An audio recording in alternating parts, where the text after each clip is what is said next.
சொல்றாரு. இந்த அப்போஸ்தலனாகிய பவுல் யாரு அப்படின்னு கேட்டீங்கன்னா, அவர் பரிசேய மார்க்கத்தில் உள்ளவர். அவர் வந்து பாத்தீங்கன்னா ரோம குடியுரிமை பெற்றதான ஒரு மனுஷன், நல்ல ஒரு பணக்கார ஒரு மனிதன், நல்ல வசதி படைத்ததான ஒரு குடும்பத்தை சேர்ந்ததான ஒரு நல்ல ஒரு படித்ததான ஒரு மனுஷன் தான் இந்த பவுல். இந்த பவுல் வந்து யூத மார்க்கத்தில் இருந்தார். யூத மார்க்கத்தில் இருந்த நாட்கள்ல கிறிஸ்தவர்கள் எல்லாரையும் அவர் என்ன செஞ்சார் அப்படின்னா அதை வெறுத்தார். ஏன்னா இயேசு கிறிஸ்து மரித்து அடக்கம் பண்ணப்பட்டு அவர் 3ஆம் நாள் உயிரோடு கூட எழுந்தார் என்று நம்ம எல்லாரும் விசுவாசித்து இருக்கிறோம். ஆனால் அன்றைக்கு இருந்த யூதர்கள் என்ன பண்ணாங்கன்னா, பணத்தை கொடுத்து அந்த போர்ச்சவர்கள்லாம் போய் சொன்னாங்க, நாங்கள் தூங்கி கொண்டிருக்கும் பொழுது அவருடைய சீசர்கள் வந்து கல்லறையை திறந்து இயேசு கிறிஸ்துவினுடைய சரீரத்தை திருடிட்டு போயிட்டாங்க. என்ன போயிட்டாங்க? திருடிட்டு போயிட்டாங்கன்னு சொல்லி எல்லாரும் என்ன செய்யறாங்க, போய் சொல்றாங்க.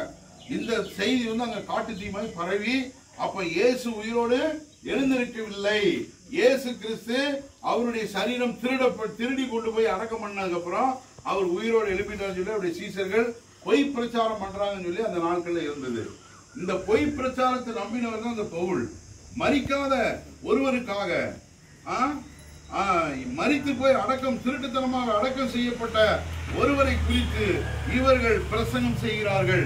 அவர் உயிரோடு கூட இருக்கிறார் என்று பிரசங்கம் செய்கிறார்கள், எல்லா ஜனங்களை வஞ்சிக்கிறார்கள் என்று சொல்லி அவர் கோபத்தோடு கூட என்ன செய்தார், ஸ்தேவானை கல்லெறிந்து கொள்ளும் பொழுது கூட அவருடைய ஆடைகளை காவல் காத்துக் கொண்டிருந்ததுதான் இந்த அப்போஸ்தலனாகிய பவுல்.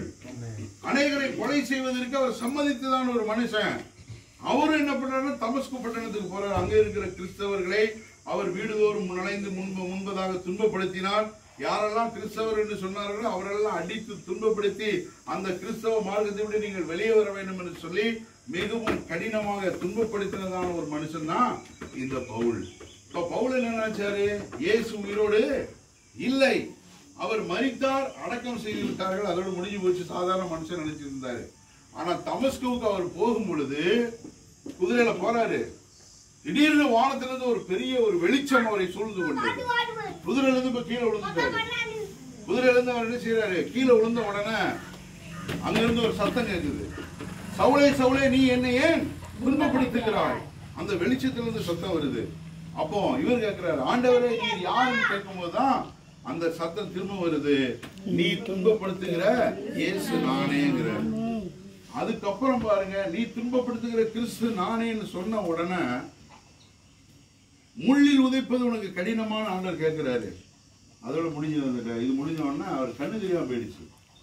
அதுக்கப்புறம் தான் அவர் இயேசுவை, அந்த சம்பவத்துக்கு அப்புறம் அவர் இயேசுவை உயிரோடு அந்த சத்தத்தை கேட்டதுனால அவர் இயேசுவை விசுவாசிக்க ஆரம்பித்தார்.